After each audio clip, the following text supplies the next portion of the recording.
Jarum merupakan salah satu perusahaan rokok terbesar di Indonesia bersanding dengan Sampurna dan Gudang Garam.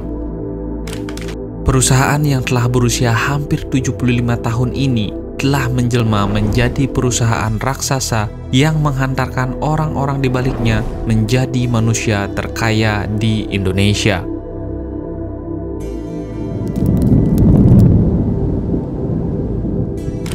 Ini merupakan kisah bagaimana perjuangan jatuh bangun pendirinya hingga mampu meraih puncak kejayaan. Dan buat kalian yang baru menemukan channel ini, bisa support dengan klik tombol like, subscribe, dan apabila ada ide, saran, atau apapun itu, bisa langsung tulis di kolom komentar.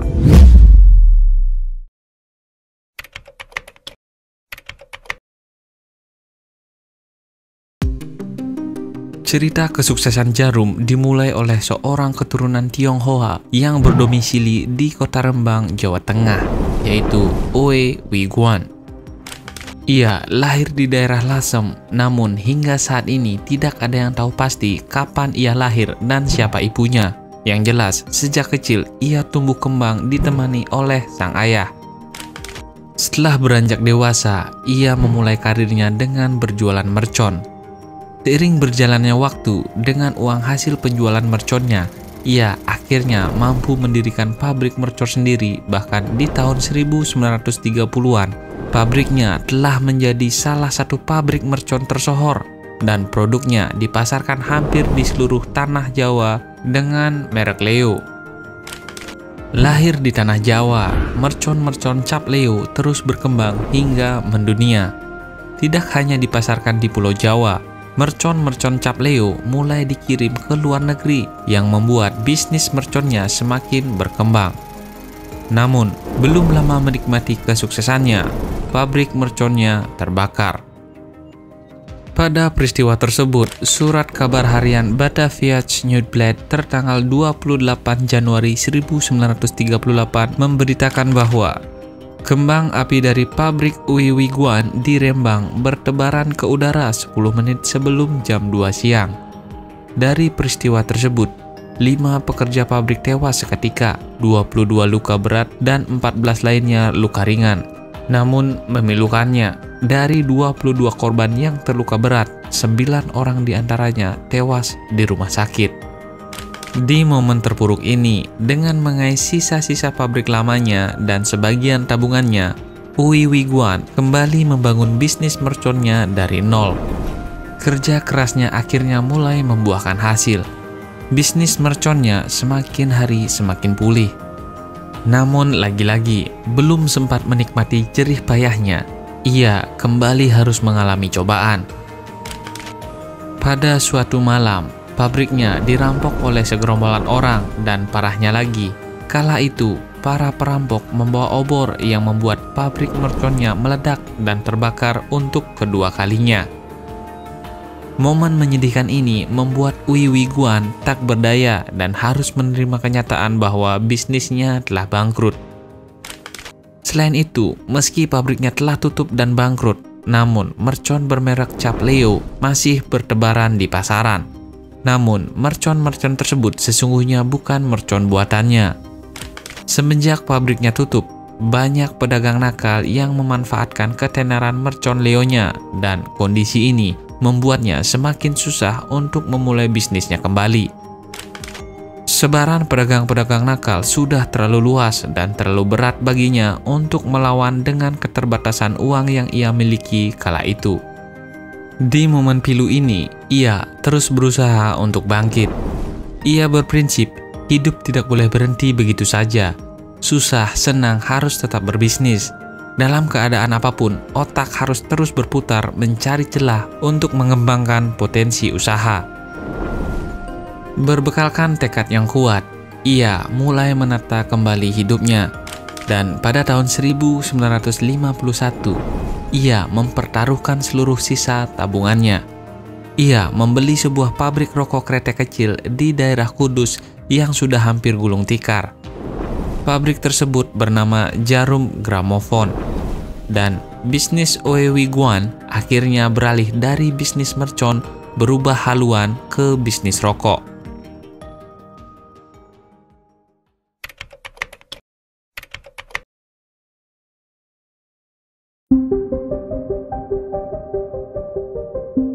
Pada awal dimulai, bisnis rokoknya tidak berjalan dengan lancar. Ia membuat dan menjual beberapa rokok kretek, namun tidak laku. Dan tidak sedikit juga orang yang mengatakan rokoknya tidak enak dan bahkan menjelek-jelekan dengan mengatakan rokok rasa mercon. Namun, ia tak pernah patah semangat. Ia terus mencoba membuat rokok baru dan langsung menjajakan rokoknya ke masyarakat bawah yang tidak terlalu memperdulikan rasa rokok dan hanya berprinsip yang penting ngebul. Berkat strateginya tersebut, rokoknya mulai terkenal di masyarakat, khususnya di kalangan masyarakat bawah.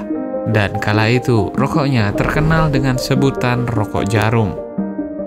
Dengan meluasnya nama rokok jarum, akhirnya Uwe Wiguan memutuskan untuk mengubah nama perusahaannya dengan menghilangkan kata gramofon agar sesuai dengan apa yang sudah terkenal di masyarakat.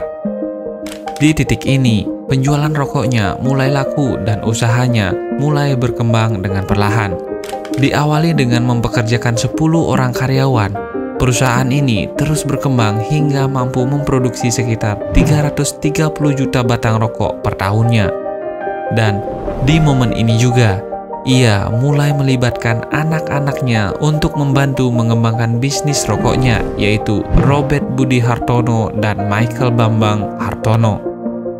Namun, sayang beribu sayang, untuk kesekian kalinya, usaha yang dirintis oleh Uwe Wiguan kembali dilahap si jago merah.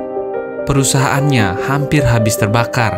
Peristiwa ini membuat Uwe Wiguan semakin terpuruk dan tidak lama setelah pabriknya mengalami kebakaran, ia menghembuskan nafas terakhirnya pada tahun 1963. Dan semenjak saat itu, nasib perusahaan jarum yang sedang sekarat tersebut berada di tangan kedua anaknya, Hartono bersaudara.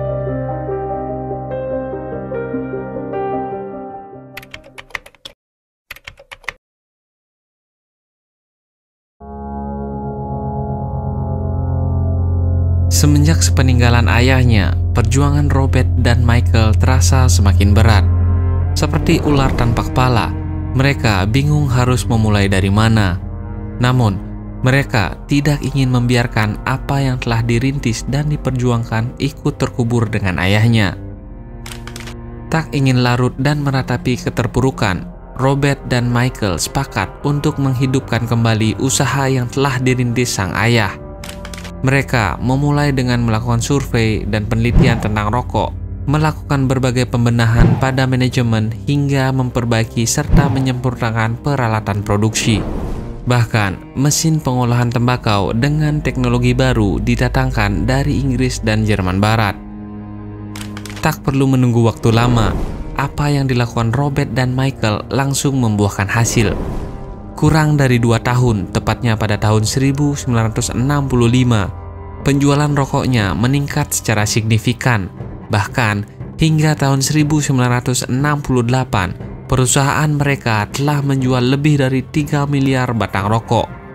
Salah satu merek rokok paling terkenal dari perusahaan ini adalah Jarum Super.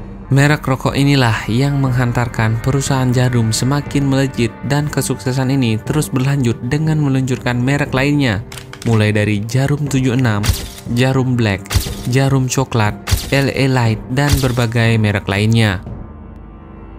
Kesuksesan tersebut tak lantas membuat mereka berpuas diri. Pada tahun 1973, mereka mulai melebarkan pangsa pasar jarum hingga ke mancanegara, mulai dari Amerika Serikat, Arab Saudi, Jepang, dan berbagai belahan dunia lainnya. Hingga saat ini, perusahaan jarum telah mampu memproduksi sebanyak hampir 175 miliar batang rokok dengan mempekerjakan lebih dari 50.000 karyawan.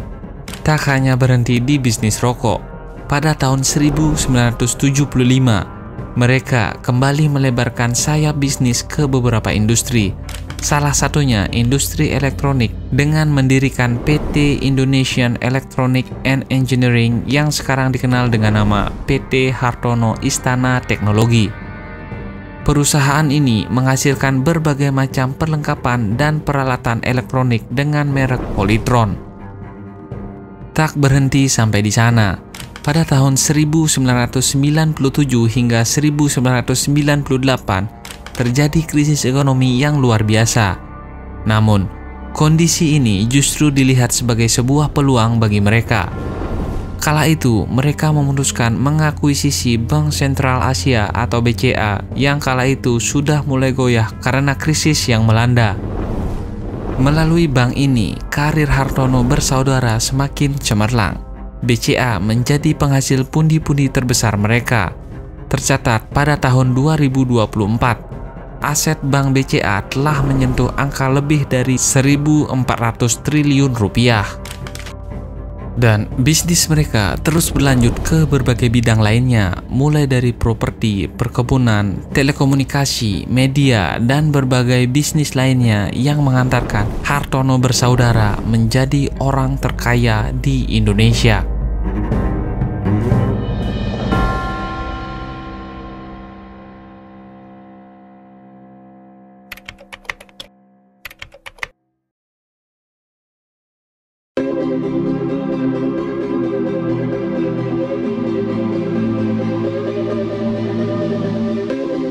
Tidak hanya di dunia bisnis, kontribusi PT Djarum untuk olahraga Indonesia tidak bisa dipandang sebelah mata, khususnya di dunia bulu tangkis yang telah beberapa kali mengharumkan nama Indonesia di kancah internasional. Tak hanya itu, Djarum juga telah melahirkan atlet-atlet unggulan untuk masa depan olahraga bulu tangkis Indonesia. Semuanya bermula dari gedung pabrik pelintingan rokok PT Djarum. Sejak akhir tahun 1960-an, setiap sore para karyawan PT Djarum sering berolahraga bersama di lingkungan pabrik dan kala itu banyak yang menggemari olahraga bulu tangkis. Melihat hal tersebut dan didorong oleh kecintaan Robert Budi Hartono pada bulu tangkis, akhirnya di tahun 1969 ia mengosongkan sebagian pabrik pelintingannya yang terletak di Jalan Lukmono Hadi nomor 35 Kudus untuk dijadikan tempat berlatih bulu tangkis. Berawal dari sinilah beberapa atlet bulu tangkis muda berbakat terlahir. Salah satunya yaitu Lim Swee King yang meraih prestasi demi prestasi di tingkat nasional secara gemilang. Dan momen ini akhirnya menumbuhkan keinginan Robert Budi Hartono untuk lebih serius mengembangkan dan memajukan olahraga bulu tangkis Indonesia. Pada tahun 1974, Perkumpulan Bulu Tangkis Djarum atau biasa disebut PB Djarum untuk pertama kalinya diresmikan di Kudus yang kala itu diketuai oleh Setio Margono. 2 tahun berselang, tepatnya pada tahun 1976, PB Djarum yang kedua kembali diresmikan di kota Semarang. Di tahun yang sama juga, Lim Swee King mampu melaju ke final All England sebelum akhirnya dikalahkan oleh Rudi Hartono di partai puncak. Namun, kekalahan tersebut justru menjadi pelecut bagi seorang Lim Swee King dan terbukti. Setelah kekalahan tersebut, Lim Swee King akhirnya mampu menjadi juara sebanyak 3 kali pada kompetisi All England, yaitu pada tahun 1978, 1979, dan 1981. Karena prestasi tersebut, PT Djarum kembali membuka tempat latihan bulu tangkis terpadu di daerah Kudus.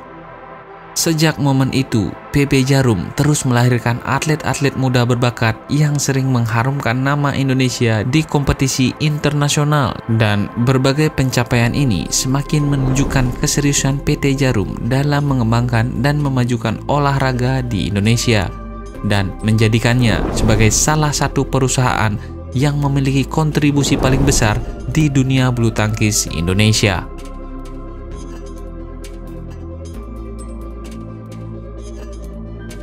Sekian video kali ini, teruslah mencari makna, selalu bermakna untuk semua. Salam makna kita.